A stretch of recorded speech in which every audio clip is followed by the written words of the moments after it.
Economic Forum's Summer Davos opened in the northeastern Chinese city of Dalian this week with a focus on meeting the innovation imperative in Asia. Chinese Premier Li Keqiang's article and speech sparked a lot of discussions worldwide. Here are some selected comments from insiders. Yale University economist Stephen Roach said the challenge for China is how to gain an increasingly greater role in market forces through continued liberalization and reduced government involvement.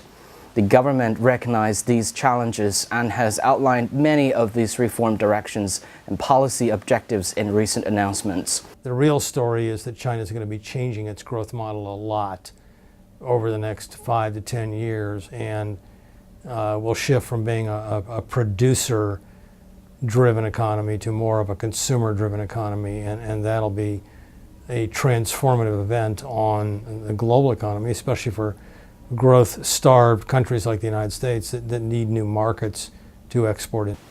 Nicholas Borst, research associate and China program manager at Peterson Institute for International Economics, echoed Roach. He said Premier Li's focus seems to be on balancing the role of the state and the market, a difficult task given the influence of state-owned enterprises in some sectors of the economy. Li's remarks demonstrated his confidence on the economy and his determination to push forward reform.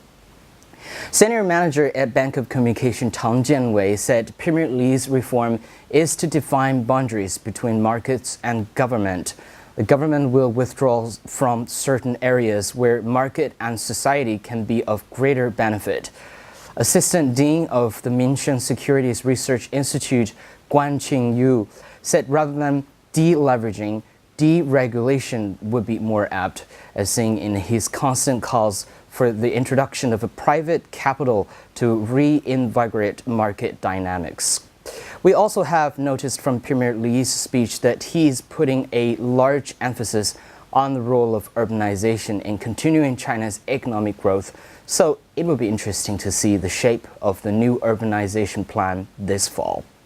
However, the shift from manufacturing and construction toward services is a far more meaningful indicator at this stage in the transformation, as Premier Li Keqiang mentioned in his article published on Financial Times earlier this week. He said the new Chinese government made clear its policy was to sustain economic growth, improve people's well-being, and promote social equity. Transparency and realism reside in this construct.